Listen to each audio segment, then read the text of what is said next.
7 days ago, Malaysia Airlines flight MH370 disappeared. We realize this is an excruciating time for the families of those on board. No words can describe the pain that must be going through. Our thoughts and our prayers are with them.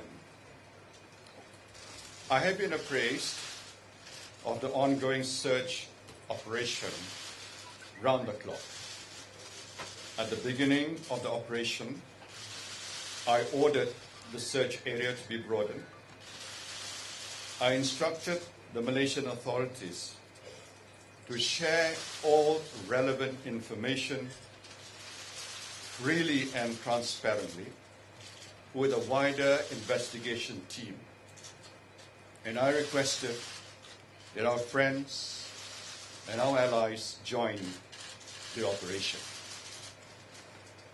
As of today, 14 countries, 43 ships, and 58 aircrafts are involved in the search. I wish to thank all the governments for their help at such a crucial time.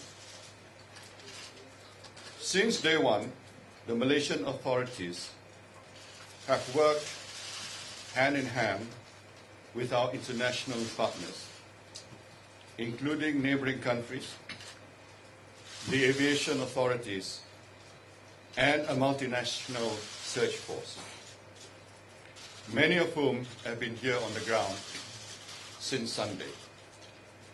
We have shared information in real time with authorities who have the necessary experience to interpret the data. We have been working non-stop to assist the investigation, and we have put our national security second to the search for the missing plane. It is widely understood that this has been a situation without precedent. We have conducted search operations over land in the South China Sea, the Straits of Malacca, the Andaman Sea, and the Indian Ocean. At every stage, we acted on the basis of verified information, and we followed every credible lead. Sometimes these leads have led nowhere. There has been intense speculation. We understand the desperate need for information on behalf of the families and those watching around the world. But we have a responsibility to the investigation and the families to only release information that has been corroborated. And our primary motivation has always been to find the plane. In the first phase of the search operation, we searched near MH370's last known position in the South China Sea. At the same time, it was brought to our attention by the Royal Malaysian Air Force that based on their primary radar and aircraft, the identity of which could not be confirmed, made a turn back. The primary radar data showed the aircraft proceeding on a flight path which took it to an area north of the Straits of Malacca. Given this credible data, which was subsequently corroborated with the relevant international authorities, we expanded the area of search to include the Straits of Malacca, and later to the Andaman Sea. Early this morning, I was briefed by the investigation team, which includes the FAA, NTSB, the AAIB, the Malaysian authorities, and the Acting Minister of Transport on new information that sheds further light on what happened to MH370. Based on new satellite communication, we can say with a high degree of certainty that the aircraft communications addressing and reporting system, or ACRET, was disabled just before the aircraft reached the east coast of Peninsular Malaysia. Shortly afterwards, near the border between Malaysia and Vietnamese air traffic control, the aircraft transponder was switched off. From this point onwards, the Royal Malaysian Air Force primary radar data showed that an aircraft which was believed but not confirmed to be MH370 did indeed turn back. It then flew in a westerly direction back over Peninsular Malaysia before turning northwest, up until the point at which it left military primary radar coverage.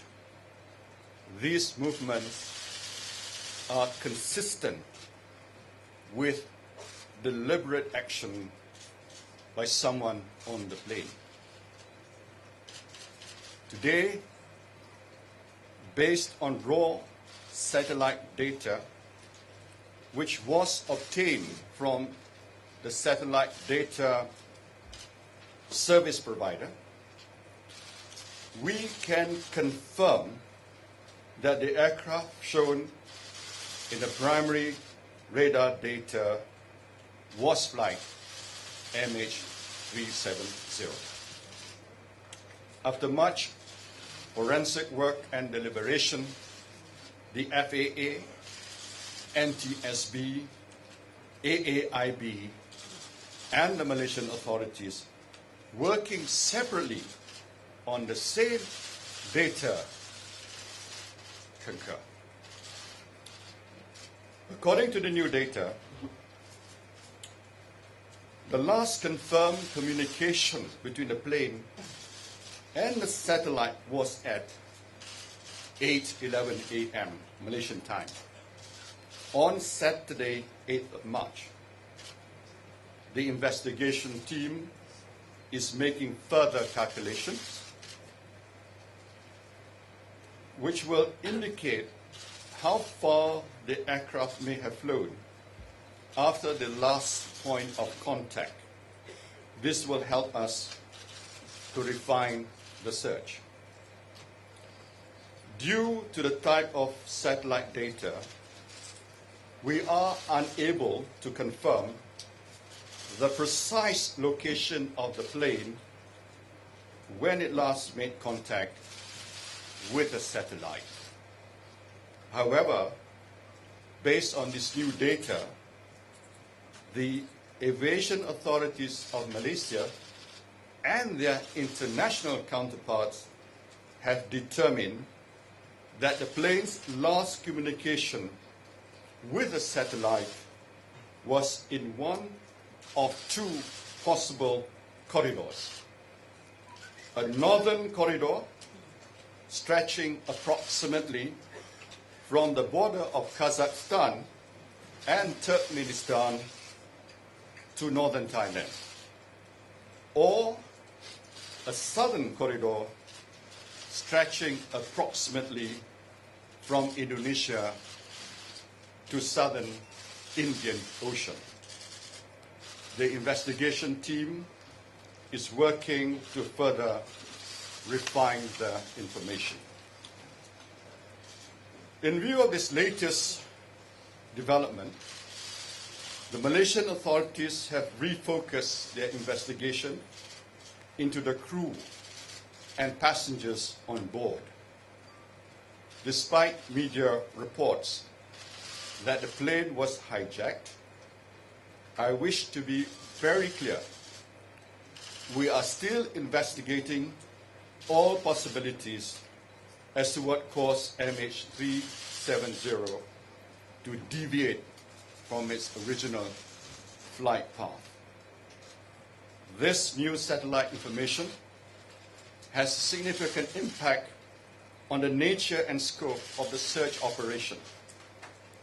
We are ending our operations in South China Sea and reassessing the redeployment of our assets. We are working with the relevant countries to request all information relevant to the search, including radar data. As the two new corridors involve many countries, the relevant foreign embassies have been invited to a briefing on the new information today by the Malaysian Foreign Ministry and the technical experts.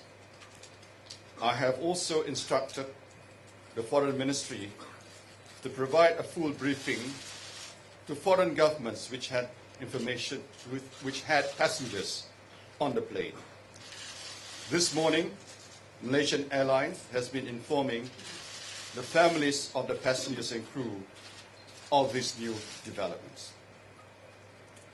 Clearly, the search for MH370 has entered a new phase. Over the last 7 days, we have followed every lead and looked into every possibility. For the families and friends of those involved, we hope this new information brings us one step closer to finding the plane.